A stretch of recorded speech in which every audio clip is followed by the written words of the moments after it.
Hello and welcome to SPMIS Academy. Today we will analyze important newspaper articles of 30th April 2022. Please note you can download the PDF version of today's newspaper analysis by clicking the link given in the comment section. You can also join our WhatsApp group through the link given in the description section for more study materials. This is the list of the topics that we will be covering from today's newspaper. The first article is about shortage of coal. तो हमारे देश में कोल की इतनी कमी हो गई है कि रेलवे को लगभग 753 ट्रिप्स को कैंसिल करना पड़ा in order to prioritize coal delivery. तो this topic is important from our syllabus GS paper 2 Indian geography point of view. इसकी मदद से हम लोग इंडिया के अंदर कोल कहाँ कहाँ प्रोड्यूस होता है वो देखेंगे and is also important from our syllabus GS paper 3 Indian economy point of view. तो एक बार जरा कोल के बारे में कुछ बेसिक चीज़ें देख लेते हैं। So coal develops in 4 stages of formation. जो बिल्कुल पहला स्टेज होता है जहाँ पे जो प्लांट्स होते हैं when they die they get accumulated.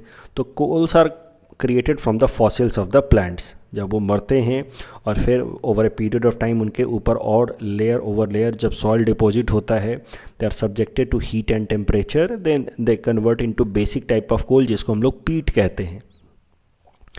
And then over a period of time peat is converted into lignite with higher temperature and higher pressure, and with further higher temperature and higher pressure and more compaction, जब ज़्यादा दबाव पड़ेगा तो compaction भी तो होगा, तो that leads to a better quality of coal जिसको हम लोग bituminous coal कहते हैं।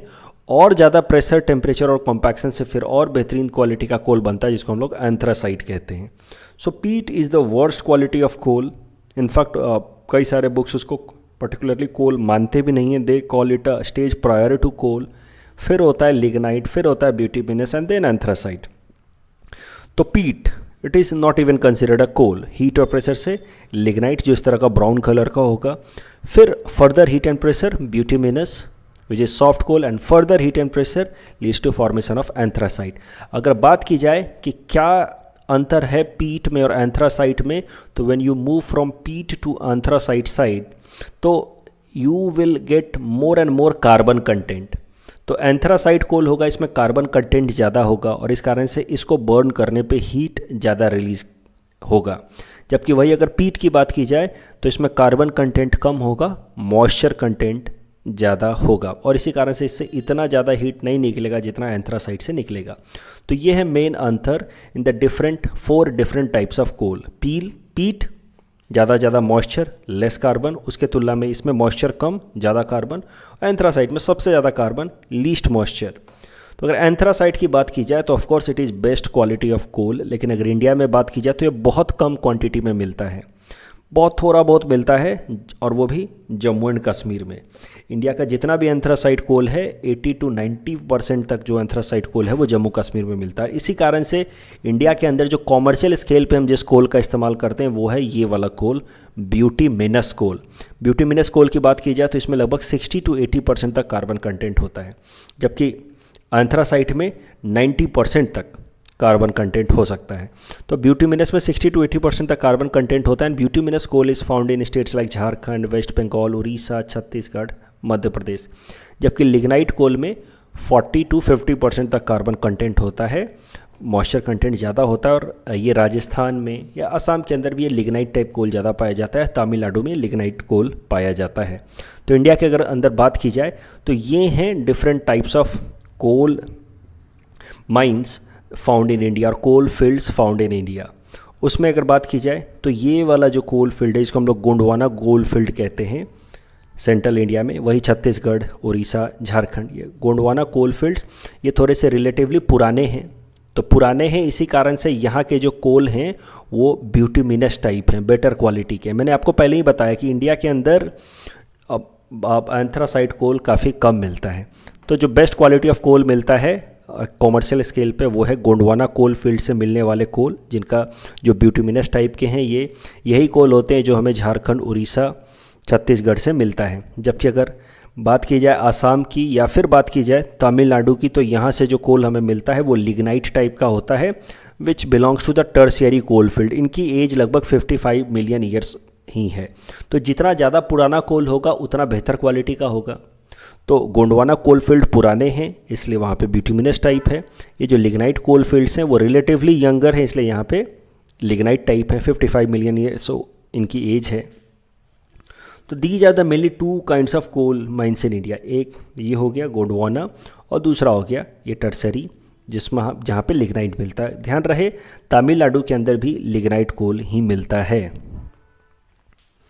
अब इंडिया के अंदर कोल डिपॉजिट्स की बात की जाए तो जैसा कि मैंने आपको बताया, झारखंड, उड़ीसा, छत्तीसगढ़ ये लार्जेस्ट कोल प्रोड्यूसिंग रीजन्स हैं। इनफैक्ट झारखंड, उड़ीसा, छत्तीसगढ़, वेस्ट बंगाल, मध्य प्रदेश, तेलंगाना को मिला लिया जाए तो 98% तक कोल इन्हीं स्टेट से आता है।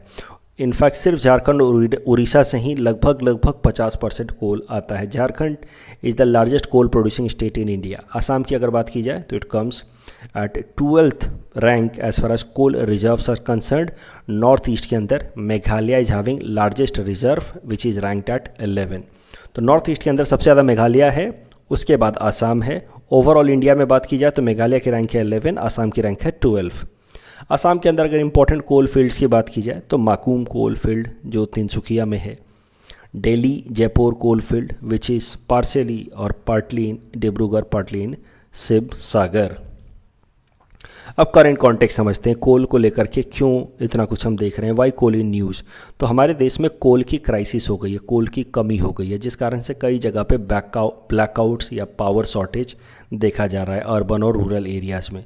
आपको एक बात जाननी चाहिए कि इंडिया के अंदर जितना भी पावर प्रोडक्शन होता है, in fact 70% of India's power comes from the coal fired power plant. So coal is an important source till day as far as our power requirement is concern. और कोल की अगर shortage होगी तो naturally blackouts तो होंगे ही होंगे। क्या कारण है कोल शॉर्टेज का? तो एक तो कारण है इलेक्ट्रिसिटी की डिमांड में सडन राइज, और इलेक्ट्रिसिटी डिमांड में सडन राइज के पीछे कारण है पूरे इंडिया भर में चल रहे हीट वेव्स। अभी असम में आपको महसूस नहीं हो रहा होगा क्योंकि असम अभी रिलेटिवली कूलर फेज से गुजर रहा है। अदरवाइज पूरे इंडिया के, खासकर मेनलैंड इंडिया और नदर्न इंडिया को आप देखें तो वहाँ पे हीट वेव्स चल रहे हैं। 46-47 डिग्री सेल्सियस टेम्परेचर हो चुका है। तो सब लोग एसी वगैरह का इस्तेमाल कर रहे हैं, ज़्यादा से ज़्यादा पावर कंजम्पशन हो रही है और इसी कारण से इलेक्ट्रिसिटी डिमांड बढ़ गई है और कोल की क्राइसिस हो रही है because you need to produce more and more coal. उसके अलावा एकाएक से जो लॉकडाउन्स थे और लॉकडाउन के बाद से सडनली पूरी वर्ल्ड में की इकॉनमी जो ओपन हुई है तो कोल की शॉर्टेज हो गई, क्योंकि लॉकडाउन के टाइम में कोल के जितने भी इंटरनेशनल माइनिंग एरियाज थे सब बंद थे। एकाएक से जब कोल प्रोडक्शन तो हुआ नहीं, एकाएक से जब पूरी इकॉनमी ओपन हुई तो कोल का डिमांड बढ़ा, कोल का डिमांड बढ़ा तो इंटरनेशनली कोल की शॉर्टेज हो गई और इसी कारण से इंपोर्ट प्राइस कोल का 40% तक ऊपर चला गया है। और इस कारण से हमारे जो भी कोल फायर्ड पावर प्लांट्स है they are facing high import bill on the coal and that is why there is coal shortage also. Demand भी बढ़ गया क्योंकि इंडिया के अंदर हम लोग electrification, household electrification scheme को लार्ज स्केल पे वॉर फुटिंग लेवल पे इंप्लीमेंट कर रहे हैं। For example Saubhagya scheme and all. इस कारण से डिमांड रूरल इलेक्ट्रिफिकेशन के कारण कोल का बढ़ चुका है।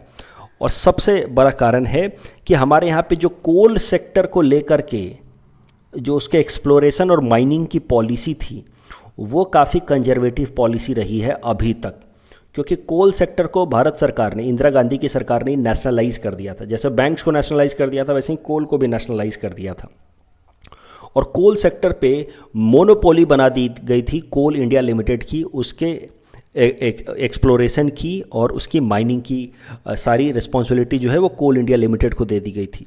अब नेचुरली नेशनलाइजेशन कर देंगे आप, मोनोपोलाइजेशन कर देंगे तो कहीं ना कहीं वो मार्केट ओरिएंटेड अप्रोच तो रहा नहीं कि डिमांड ज़्यादा तो सप्लाई ज़्यादा, डिमांड कम तो supply come. And that is Y nationalisation के कारण, मोनोपोलाइजेशन के कारण, लैक ऑफ मार्केट फोर्सेस के कारण कोल की सप्लाई पे निगेटिव असर पड़ा है, कंस्ट्रेंट पड़ा है। हाल फिलहाल में भारत सरकार उसको चेंज करने की कोशिश कर रही है एंड इन रिसेंट टाइम्स, ये पिछले साल का न्यूज़ है, वेयर वी कैन सी कि government has now opened up coal mining for private sector also. लेकिन इतने साल नेशनलाइजेशन के बाद, गवर्नमेंट कंपनीज़ के लिए रिस्ट्रिक्टेड के बाद अब एकाएक से आप अगर प्राइवेट सेक्टर को इनवाइट करेंगे तो इतनी जल्दी तो इन्वेस्टमेंट आएगा नहीं। And this is why coal sector is facing a problem. The basic problem is it is dominated by the public sector Coal India Limited and it does not attract private investment despite the fact that government has opened it for private investment। लेकिन अगर कोल scenario की बात की जाए तो मैंने आपको बताया कि ऐसा नहीं है कि बस इंडिया के अंदर कोल की कमी हुई है, पूरे दुनिया भर में कोल की कमी हुई है post the Covid opening up of the economy. और पूरे दुनिया में अगर बात करें आप चाइना में, तो चाइना में भी इस तरह के कई सारे ब्लैकआउट्स देखे जा रहे हैं because of shortage of coal supply. Europe के अंदर भी energy costs have skyrocketed because of shortage of natural gas and coal. Europe तो कोल का इस्तेमाल कभी करता है, लेकिन वहाँ पे नेचुरल गैस की कमी हो गई है। अब ये कोल शॉर्टेज से हमारे देश की इकोनॉमी पे, भारत की इकोनॉमी पे क्या असर पड़ेगा? Of course it will delay in economic recovery, क्योंकि power sector is one of the major segment to support any economy. अब अगर पावर ब्लैकआउट्स होंगे, इराटिक पावर सप्लाई होगा, तो नेचुरली इकोनॉमी को रिकवर करने में टाइम लगेगा। और कोल की प्राइस ऊपर जाने से there will be further impact on inflation. Inflation will further go up which is already high. हमने देखा कि कैसे पिछले 2-3 महीनों से inflation is beyond the 6% ceiling limit. उसके अलावा स्टील प्रोडक्शन पे, सीमेंट प्रोडक्शन पे नेगेटिव इम्पैक्ट पड़ेगा। Steel, I hope you must be understanding, steel का production directly depends on coal because of the smelting of iron process. Smelting एक ऐसा process होता है जिसकी मदद से आप किसी भी ओर को इस तरह से हीट करते हैं और उसके अंदर वो केमिकल रिएक्शंस कराते हैं जिसकी मदद से आप उसके अंदर के जो बेसिक एलिमेंट्स उसको आप एक्सट्रैक्ट कर पाएँ। फॉर एग्जांपल आयरन ओर, तो आयरन ओर से आप में तो कई सारे ऐसे रिक्वायर्ड मिनरल्स भी हैं जो हमें नहीं चाहिए, तो उसकी स्मेल्टिंग करनी होती है, उसको हीट करना होता है विथ हेल्प ऑफ कोल, तब जाकर के उसमें से प्योर आयरन को हम निकाल पाते हैं जिसको बाद में हम लोग स्टील में कन्वर्ट कर पाएँ।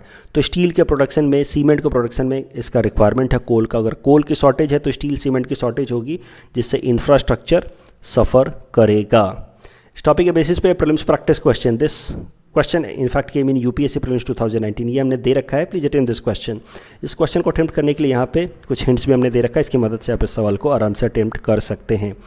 और ये 2 सवाल और हमने दिए हैं जो एपीएससी ने पूछ रखे हैं। ये वाला सवाल एपीएससी ने पहले पूछ रखा है और ये सवाल पहले यूपीएससी ने पूछ रखा है। तो ये 3 सवाल कोल सेक्टर पे हमने दे रखे हैं आपको। इन तीनों सवालों को आप अटेम्प्ट करें and you can submit the answer in the comment section. The next article is about mission Sagar 9 and this topic is important from our syllabus GS paper 2 international relations point of view.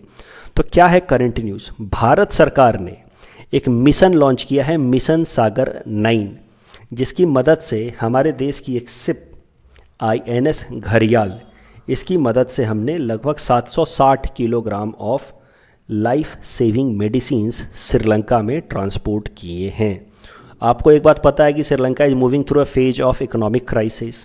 वहाँ पे जो भी important drugs या medicine हैं उनकी भी shortage हो गई है, और इसी कॉन्टेक्स्ट में भारत सरकार ने चलाया मिशन सागर 9, जिसके अंतर्गत INS घड़ियाल के थ्रू हमने लगभग 760 kilogram of life saving medicine Colombo port पे भेजवाए हैं।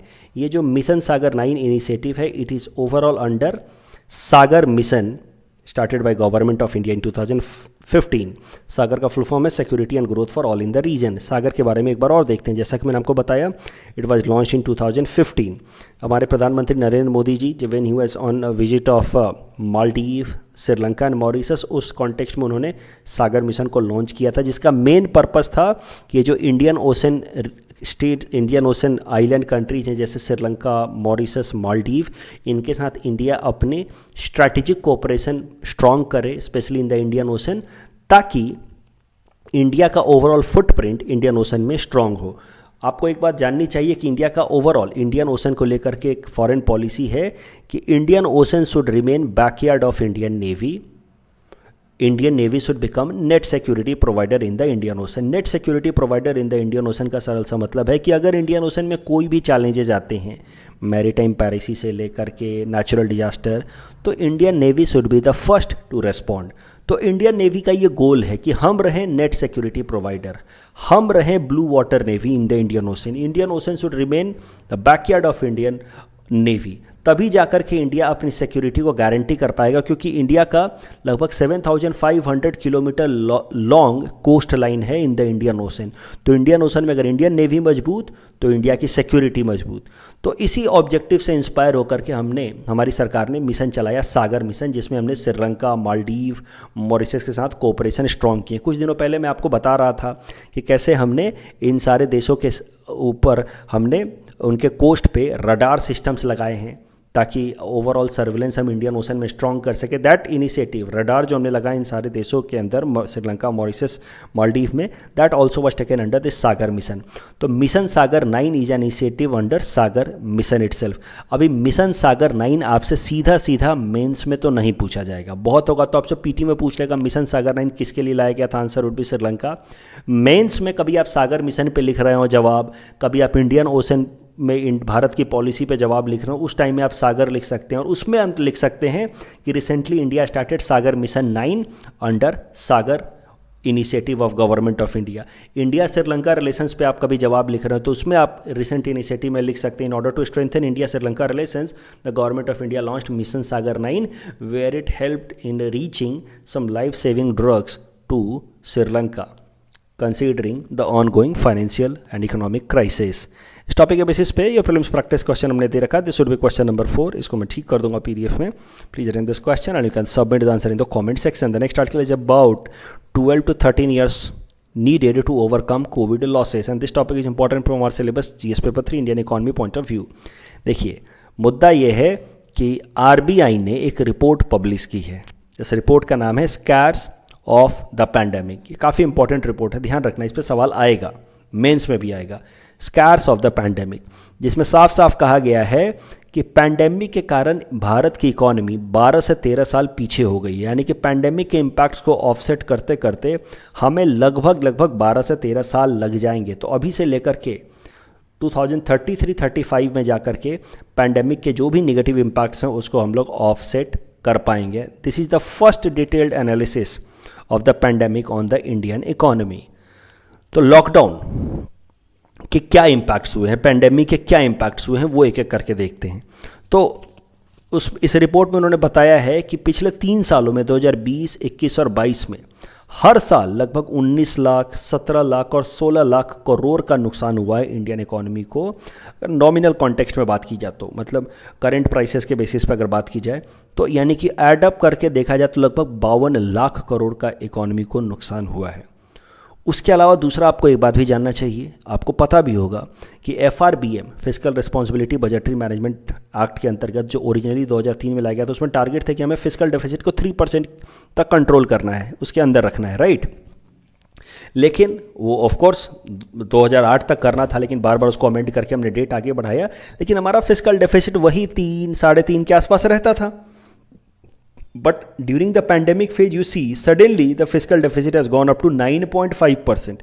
इतना ज़्यादा fiscal deficit मतलब इतना ज़्यादा borrowing मतलब प्राइवेट सेक्टर का क्राउड आउट, और fiscal deficit की हालत ऐसी हो गई है कि now the new glide path as per the FRBM target is to have fiscal deficit of 4.5% by the year 2025-26. तो this is a long term negative impact on the economy. इतना सारा नुकसान 2034-35 तक हम लोग जाकर के रिकवर कर पाएंगे। उसके अलावा फिजिकल डेफिसिट का टारगेट जो 3% थे वो तो बुरी तरह से ब्रेक हो गए, it has gone up to 9.5% and by 2025-26 now new target is to have physical deficit up to 4.5%. So these could be seen as a long term negative impact on covid on economy, Indian economy. और India के economy पे इतना major impact क्यों पड़ा, उसके पीछे जो मुख्य कारण बताया जा रहा है वो बताया जा रहा है स्ट्रिंजेंसी ऑफ द लॉकडाउन। जिस तरह से लॉकडाउन हमारे देश में लगाया गया था, it was one of the most stringent lockdown ever in any country of the world. तो इतना स्ट्रिंजेंट लॉकडाउन लगाया गया था, उसी कारण से इतना शार्प नेगेटिव इम्पैक्ट पड़ा है हमारी इकोनॉमी पे। अब वो लॉकडाउन लगाना जरूरी भी था क्योंकि covid was once in a lifetime crisis, तो वो जरूरी भी था। But the biggest reason behind such a huge decline और huge negative impact that could take about 12 to 13 years to recover is the stringency of the lockdown. उसके अलावा इस report में एक और बात कही गई है कि बैंकिंग सिस्टम, इसी रिपोर्ट में बात की गई कि बैंकिंग सिस्टम के अंदर जो कैपिटल इन्फ्यूजन कर रही है भारत सरकार, कैपिटल इन्फ्यूजन मतलब जो पैसा अपने तरफ से मिला रही है भारत सरकार, that is not a best way to help banks to from recovering on on going crisis. तो बैंकिंग सिस्टम को अगर रिफॉर्म करना है तो भारत सरकार को अपने जेब से पैसा नहीं मिलाना चाहिए, क्योंकि इससे कहीं ना कहीं अकाउंटेबिलिटी डाइल्यूट होती है। आप जब बैंक्स की, मान लीजिए कोई स्टेट बैंक ऑफ इंडिया है, उसकी एनपीए बढ़ी हुई है, और उस एनपीए को काउंटर करने के लिए, उसके क्राइसिस या को कम करने के लिए, स्ट्रेस को कम करने के लिए भारत सरकार अपने तरफ से कैपिटल इन्फ्यूजन करती है, तो कहीं ना कहीं एसबीआई की अकाउंटेबिलिटी कम होती है कि ठीक है यार, लॉस हुआ, भारत सरकार ने दे दिया।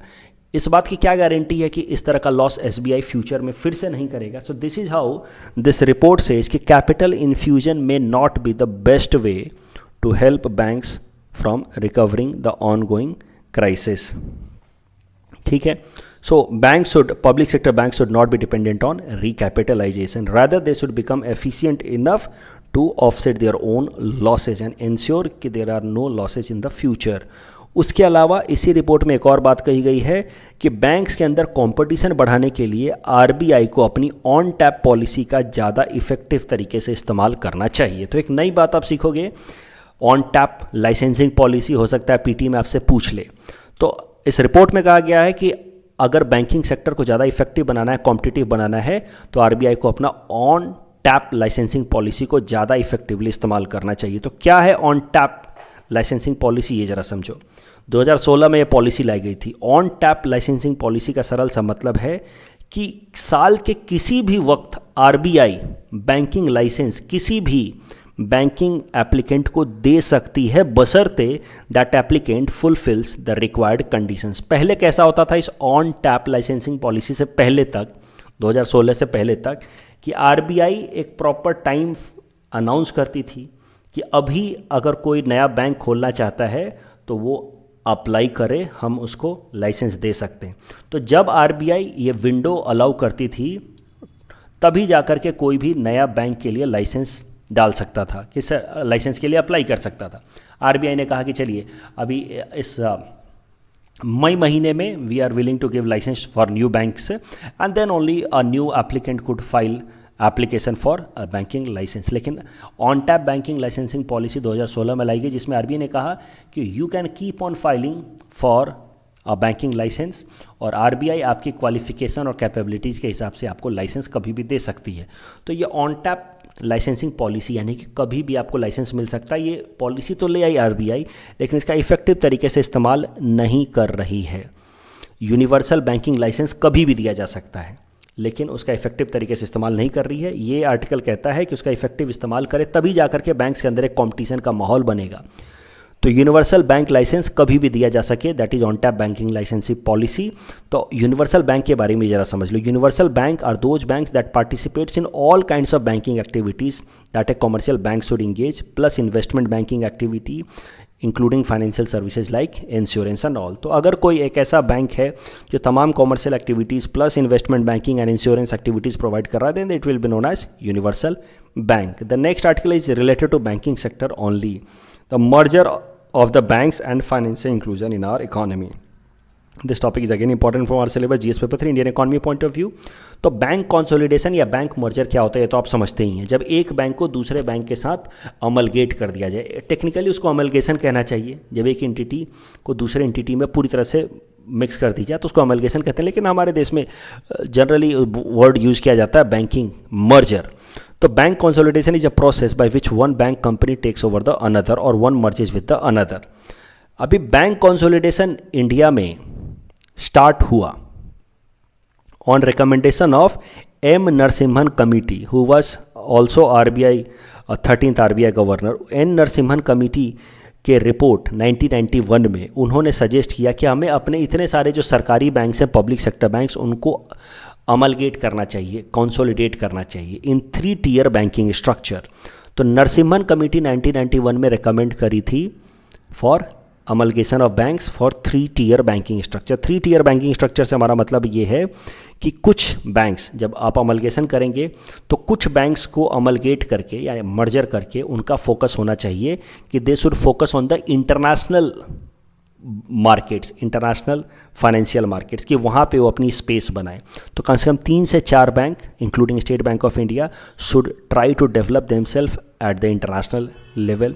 8 से 10 बैंक ऐसे हों जो नेशनल लेवल पे सारी सर्विसेज प्रोवाइड करें, अपने ब्रांचेस को एक्सपेंड करें, और कुछ बैंक्स ऐसे हों जो लोकल लेवल पे अपनी सर्विसेज प्रोवाइड करें, जैसे कि ग्रामीण बैंक, आरआरबीज। ये इसलिए ज़रूरी था, ये नरसिम्हन कमेटी ने इसलिए रिकमेंड किया क्योंकि हमारे देश का कोई भी ऐसा बैंक नहीं है जो इंटरनेशनल स्केल पे जिसकी स्ट्रॉन्ग फुटप्रिंट हो। यही बात इकोनॉमिक सर्वे 2020 ने भी रिपीट की। इकोनॉमिक सर्वे 2019-20 था में बताया गया कि इंडिया से सिर्फ एक ही ऐसा बैंक है जो टॉप 100 में आता है, and that is state bank of India, which is ranked 55। So that is not a good sign for any economy. You are 5th largest economy or 6th largest economy of the world, but you have just one bank in top 100. That says that your financial institutions are not as strong as your economy is. That's not a good sign for any economy. सिर्फ एक bank, economic survey 2020 कहता है, तो सिर्फ एक bank आज भी हमारा टॉप 100 में है। और इसी चीज़ को एड्रेस करने के लिए नरसिम्हन कमेटी ने बहुत पहले 1991 में ही कह दिया था कि हमें अपने बैंक्स को कंसोलिडेट करना होगा।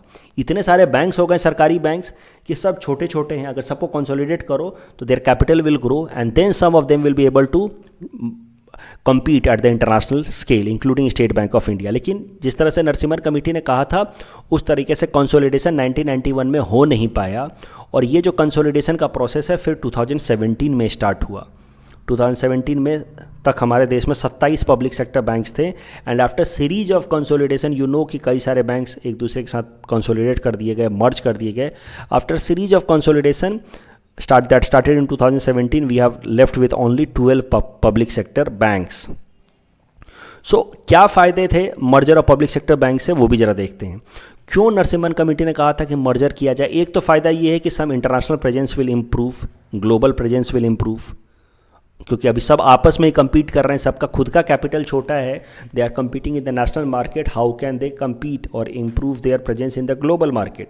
सो एक बार जब कंसोलिडेटेड हो जाएगा तो कुछ बैंक जैसे पीएनबी या State bank of India, they will grow that big as far as their capital is concern कि now they can focus on the global presence. उसके अलावा it will promote synergy amongst the public sector bank. भाई अब इतने सारे banks हैं, सब आपस में ही कम्पीट कर रहे हैं, सारे सरकारी बैंक्स, जब ओनर एक तो आपस में कम्पीट करके क्या फ़ायदा? सब अलग अलग चेक रिलीज कर रहे हैं, सब अलग अलग अपना स्टाफ रखे हुए हैं, सबका अलग अलग आईटी प्लेटफॉर्म है। सो इस कारण से एक सिनर्जी नहीं हो रही थी, and that does not make much sense when owner ultimately is the government. So having so many public sector bank does not make much sense, and अगर कंसोलिडेट किया जाए तो it will promote synergy amongst the public sector bank. जब synergy होगी, proper coordination होगी, तो of course it will promote operational efficiency. Operational efficiency आएगी जब बैंक को रन करने का खर्चा कम होगा तो cost of lending will come down, come rate पे लोन मिलेगा। जब कम रेट पे लोन मिलेगा तो naturally demand will go up, demand will go up, so it will boost economy also.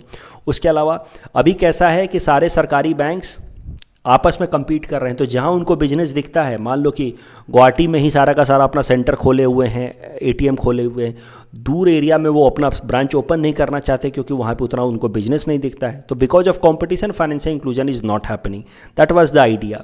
उसके अलावा merger of public sector bank से फ़ायदा ये होगा कि when you work on the larger scale then automatically the profit goes up geometrically in a geometric fashion. I hope you understand कि when you work on the larger scale, when you pool resources, then the benefit or the return increases in a geometric fashion. This is the basic concept of economy, right? I hope you must be understanding this.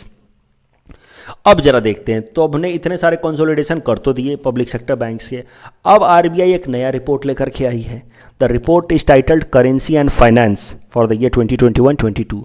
वहाँ RBI कह रही है कि consolidation, बहुत ज़्यादा consolidation करने से हो क्या रहा है कि लोगों के लिए चॉइसेस कम हो रही हैं बैंक्स की, और बैंक्स के बीच में आपस में कंपटीशन कम हो रहा है, और कंपटीशन कम होने के कारण बैंक्स के अंदर एक तरह की सिक्योरिटी डेवलप हो रही है कि ठीक है यार, अब तो कोई कंपटीशन है नहीं। And when banks are not facing that stiff competition, they are not providing better choices और better services to the customers because of the non competitive environment, and this is negatively impacting financial inclusion.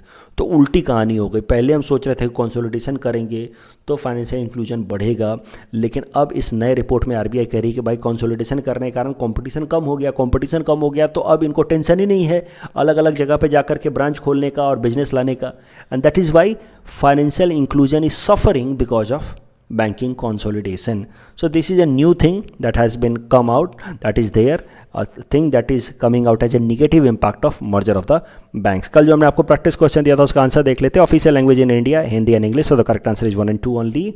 And APSC में जो सवाल पूछा था GPS technology, इनका हर जगह इस्तेमाल होगा. Correct answer is option D. That's all from our side for today. Thanks for watching.